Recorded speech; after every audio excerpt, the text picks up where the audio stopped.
Boa noite, meus amigos. Sejam muito bem-vindos às nossas lives da quinta-feira, das 20 horas. Hoje no nosso encontro com o clínico geral, vamos falar sobre uma síndrome, uma doença que até certo ponto comum, que causa muito sofrimento à população em geral, e que se trata da síndrome do intestino irritável. A síndrome do intestino irritável é chamada de síndrome, porque em medicina, síndrome significa um conjunto de sinais e sintomas que constituem um quadro clínico. E esse quadro clínico, no caso da síndrome do intestino irritável, corresponde basicamente a processos de dor abdominal, cólicas, alteração do ritmo intestinal, para diarreia, para prisão de ventre, sensação de desconforto no abdômen, peso, distensão, gases e uma série de sintomas correlatos a esses aí. A síndrome do intestino irritável é uma doença crônica funcional. Doença funcional, que nós chamamos, é uma doença em que você não encontra uma base patológica. Quer dizer, não tem um exame que diga que o paciente tem isso, uma radiografia, uma endoscopia, uma colonoscopia. Nenhum exame vai te dizer, vai dar o diagnóstico do paciente. Na realidade, é um quadro clínico complexo, que se chamava antigamente, quando eu me formei, há muitos anos atrás, de síndrome do cólon irritável, que achava-se que o problema estava pelo intestino grosso, final do intestino. Muito sintoma abdominal, muita diarreia, às vezes prisão de ventre, mas depois passou-se a ver que do duodeno em diante, do intestino delgado em diante, há os sintomas, todas essas partes intestinais participam do processo, né? E é um quadro que começa em geral na adolescência, no adulto jovem, mesmo na adolescência, no final da infância, e que produz uma série de sintomas que eu falei ainda há pouco. E na época, quando eu me formei, nos anos 70, já era, nos anos 60 já era conhecido publicamente, né, anedoticamente, que o povo brasileiro sempre sofria do fígado, entre aspas, né? Quem é que não tinha um pouquinho de gases, digestão lenta, um pouquinho de desconforto abdominal, e que então tinha até um remédio na ocasião que era vendido de boca em boca, as comadres davam essa receita chamada Choftal, que tomava para esses sintomas, então era atribuído a alguma coisa no fígado. E como o Choftal era um pouquinho laxativo, pacientes que tinham prisão de ventre associada com esse quadro tinham realmente algumas melhoras, então ficou famoso aí por muito tempo. Então o processo é um processo que faz o paciente sofrer bastante. Existem 3 tipos de cólon de intestino irritável no caso, né? O associado à prisão de ventre, o associado à diarreia e o tipo misto, que ora evolui com prisão de ventre, predominantemente, e ora evolui com diarreia. 25 a 30% desses pacientes têm uma intolerância à lactose. Então, o leite e derivados, muitas vezes, precipitam, pioram os sintomas. Então, às vezes, o diagnóstico fica com precisão de intolerância à lactose, mas, na realidade, ele tem uma intestino irritável por trás disso, em que os pacientes têm um percentual razoável, tem intolerância à lactose. O processo de controle não é muito fácil, porque os pacientes com prisão de ventre seria, teoricamente, um quadro mais simples de tratar. Uma vez você dá laxativos específicos que o seu médico vai te dizer quais são os laxativos não catáticos, que não produzem cólica nem diarreia, que aumentam o bolo, que aumentam o resíduo intestinal, associado com alguns medicamentos. A prisão de ventre é controlada e o sintomas melhoram muito, o paciente pode conviver muito melhor com isso. Já o associado com diarreia é mais difícil de se tratar. E o misto mais difícil ainda, porque ele varia de ponto a ponto. Tem muita relação com a parte emocional no aparecimento dos sintomas, né? E há uma associação de outras comorbidades, outras doenças simultâneas com o intestino irritável, que seriam a ansiedade, depressão, dores musculares, cansaço, dor de cabeça, indisposição geral, fadiga. Então, muitos sintomas, às vezes, de fundo emocional se associam junto com com esse quadro do intestino irritável. Uma vez um especialista, numa palestra, dizer que o intestino irritável seria um curto-circuito entre o cérebro e o intestino. Você tem um estresse, tem um problema, tem uma situação de ansiedade, e aquilo dispara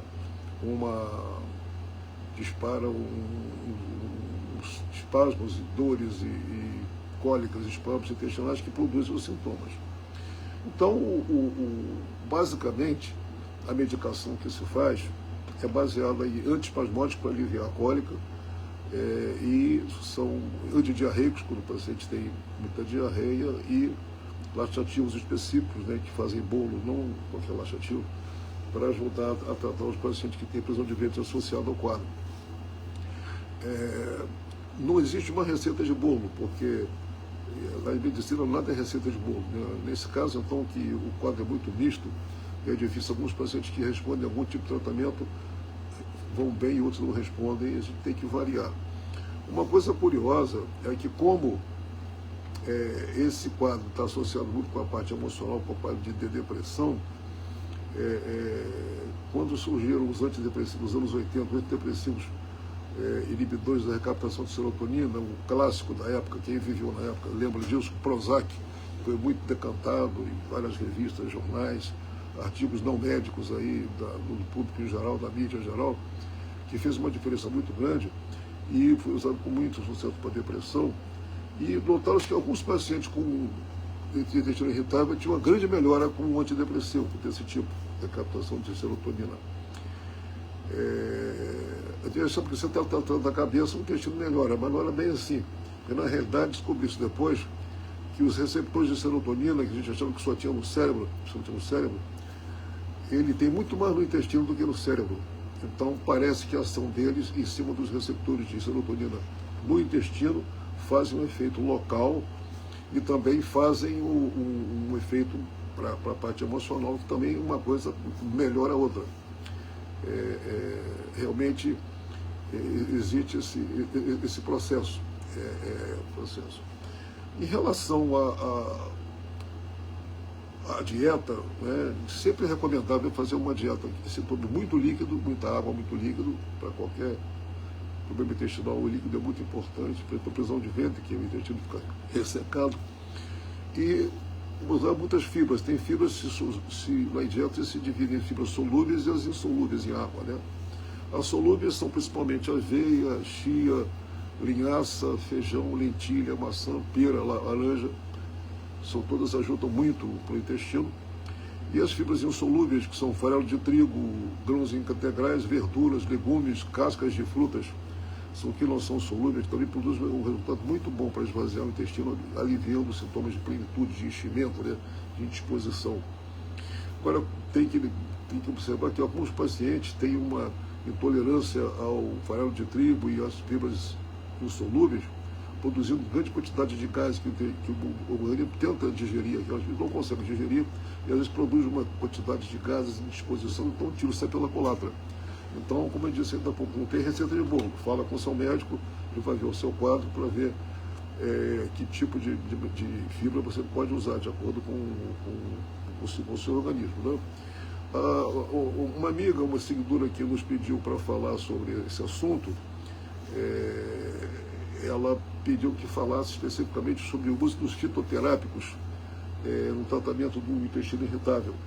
Fitoterápico, uma alopatia não faz muito uso disso, mas a gente tem estudado muito ultimamente.